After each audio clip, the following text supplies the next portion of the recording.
Hey everyone and welcome back. In today's video we'll be discussing about the architecture of cloud environment. Now if you take a look into the subtitle here, it states that cloud is not on the clouds. Now typically I wrote this subtitle in response to one of the interview of a minister. So when a media journalist asked him on what is his concern with respect to cloud environment, and his concern was what would happen to the data and the servers if it starts to rain.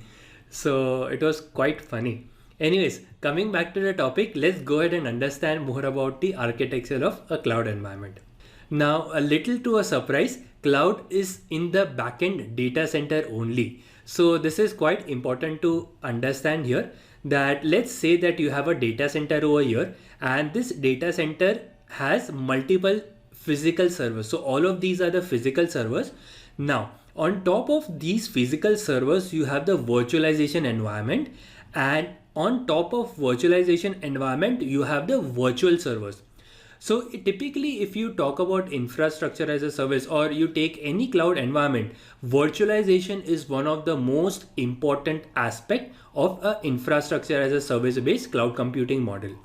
Now, because of virtualization, you are able to get a lot of benefits, because we were discussing about some of the important characteristics of a cloud computing environment, which is on demand and self-service, elasticity and pay-per-use.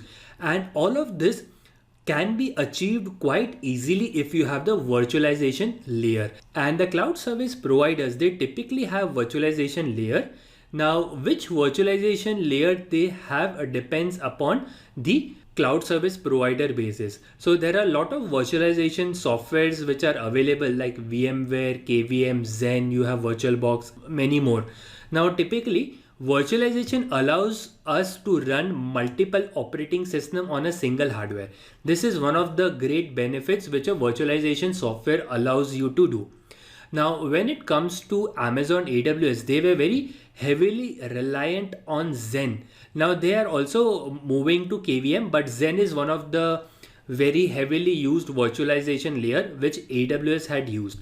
Now let me quickly show you on the virtualization part before we conclude.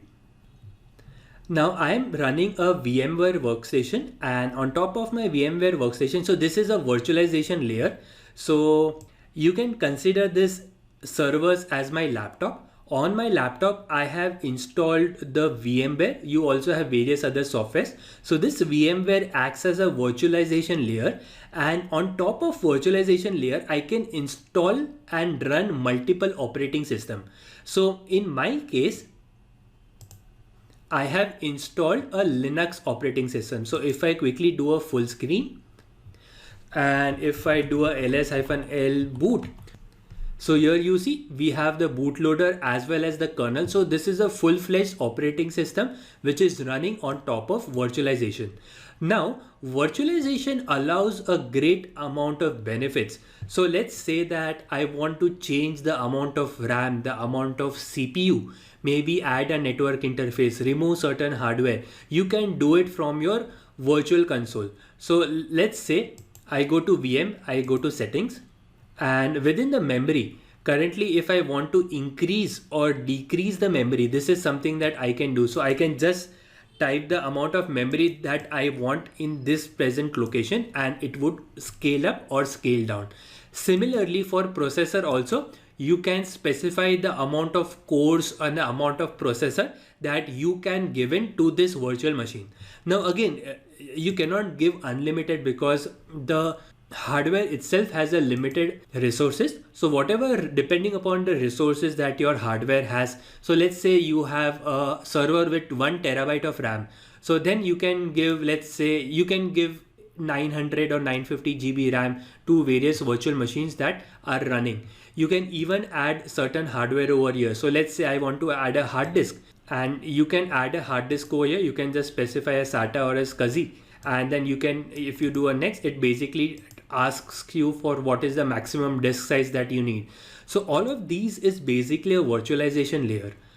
Now, typically, if you look into the cloud environment, let's consider the AWS environment. Within the AWS environment also, you have similar features. It's just that the way in which you do things would be a little different.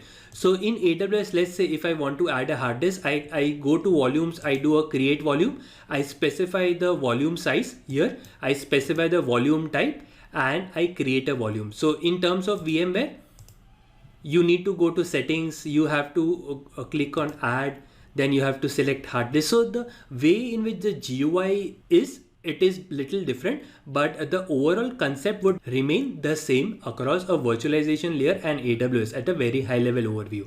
So generally what happens is that I have seen a lot of people, they understand the virtualization in detail and then they move to cloud environments, and that allows them to understand various infrastructure as a service based concept in a much more faster way, because they understand this virtualization layer. So it becomes easier for them to understand cloud, specifically the infrastructure as a service. So that's about it for this video. I hope the high level overview about the architecture of cloud computing environment, typically specific to the infrastructure as a service, has been understood by you, and I look forward to see you in the next video.